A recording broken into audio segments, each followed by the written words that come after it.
Hey, Drew here, and I just watched episode 2 of Amazing Stories, so you don't have to. That's the only reason.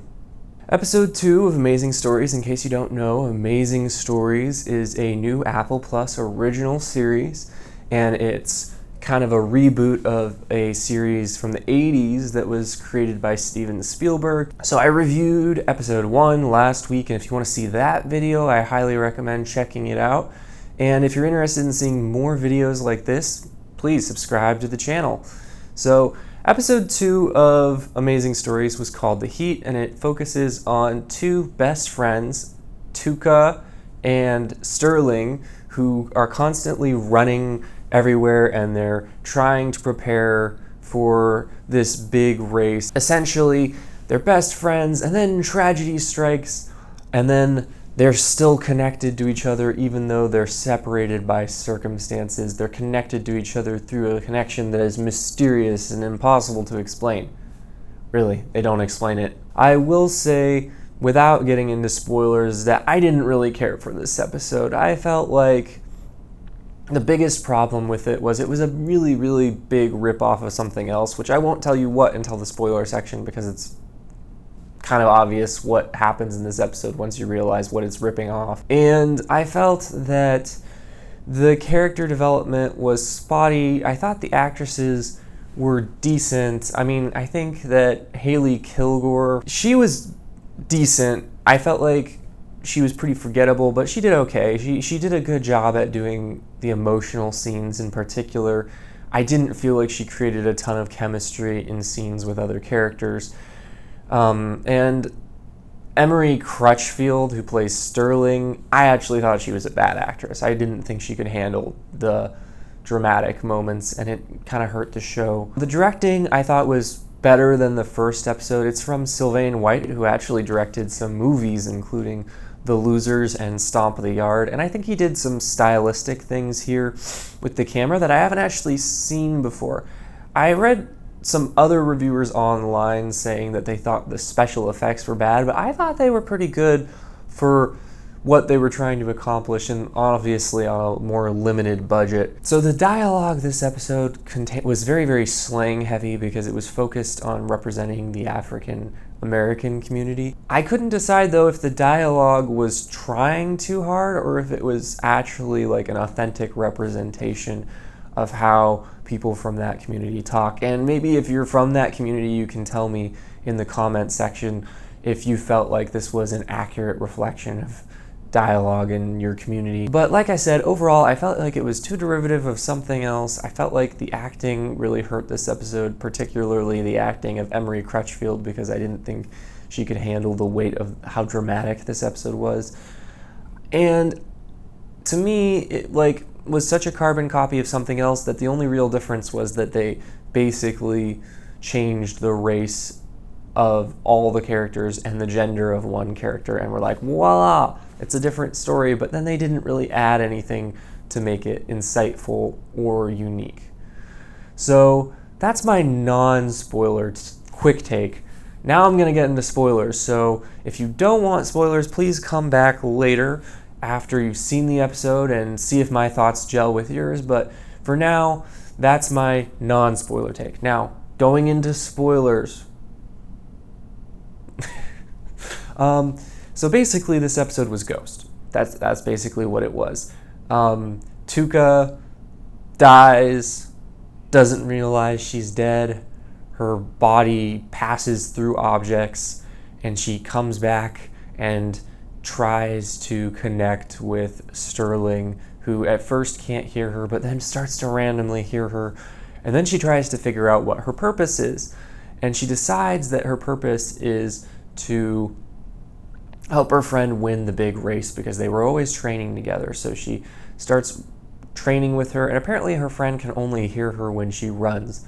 Why this is the case? They don't explain anything in this show. It just happens. So they go running together, they train, they get her faster because Tuca was always the faster friend, so now Sterling has to win the race because Tuca can't because she died when she got hit by a car early in the episode. And essentially because Sterling was trying to figure out who hit her in this hit and run, which to me, this was just a dumb plot line, because I'm like, okay, she ran out in the middle of the street. She stood there. She wasn't paying attention. A car was driving too fast, but she was standing in the middle of the street. It's still like, they're not murderers. It was an accident, really. So then Sterling goes and smashes up the person's car and is like threatening someone in a very seedy location to try and find out who, hit her friend. And of course they come after her and eventually hit her with a baseball bat. And of course she can't win the race then because she's been hit in the leg with a baseball bat. And to me, this is, I don't want to blame her, but it is kind of her fault for being kind of dumb, just the same way that it was kind of Tuca's fault. She got hit for a car because she was kind of dumb. So it's like, I feel like these characters, that you have lots of emotional scenes where they're just going, ah! And it's like, okay, you caused this to happen to yourself to some extent. Like, I understand that your pain is real, but it's just a little bit hard to find it sympathetic when people do stupid things and then suffer the consequences. But putting that aside, I just felt like I said, like, this was so similar to Ghost, and it really didn't have a whole lot that they had added to it. Like, there were scenes in it that were just carbon copies of scenes in Ghost. There was a scene where she's talking to this boy who, they set this up well, I will admit. At the beginning of the episode, they're looking at like this memorial to this boy who died, and all these people have left like basketball shoes and other objects. And this boy shows up in the afterlife, and he doesn't have any explanations for it. It's, Ghost didn't really explain any of it either, and I guess it's kind of murky how you explain an afterlife anyways, but there isn't really any lore here, and they don't even establish the rules very well, like for why people can communicate with the dead, why they might not be able to communicate with the dead. But eventually, because she got clobbered in the knee,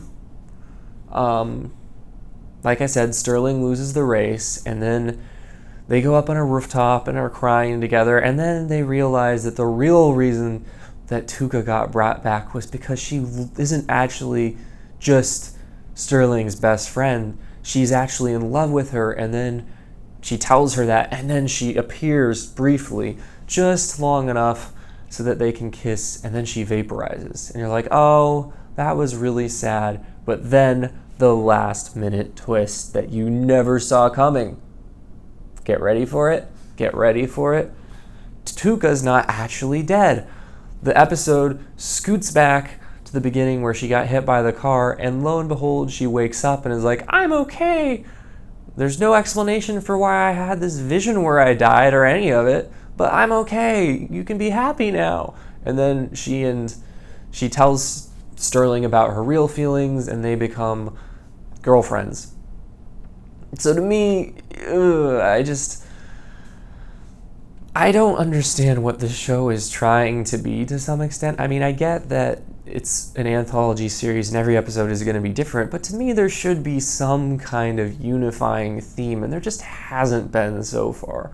The first two episodes were love stories, and I feel like they tried to appeal to very different audiences.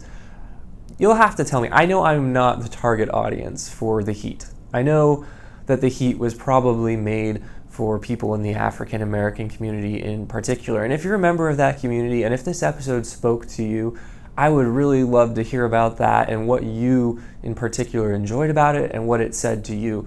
But for me, I just found it a little weak. I would say that on a F to A scale, I would give it a C-, because I just didn't think it was very strong. I thought it was emotional, like the first episode. I thought it really pulls you into the characters' desires and their journey, but to me this episode was just too derivative of Ghost, which I feel like it's going to get called on more, because I think the first episode was derivative of a different movie, but it was less derivative, and I don't think that people have as much familiarity with that movie as they have with Ghost, because Ghost is like a small C classic. So I wasn't a big fan of this episode. That's all really I can say. I felt like it was not that well done, and it was too derivative, and it didn't really, the twist at the end, in particular I thought was cheesy and it wasn't earned. But what did you think?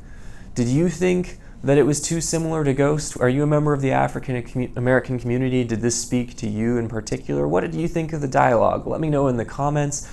And if you're interested in seeing more videos like this, subscribe to the channel right now.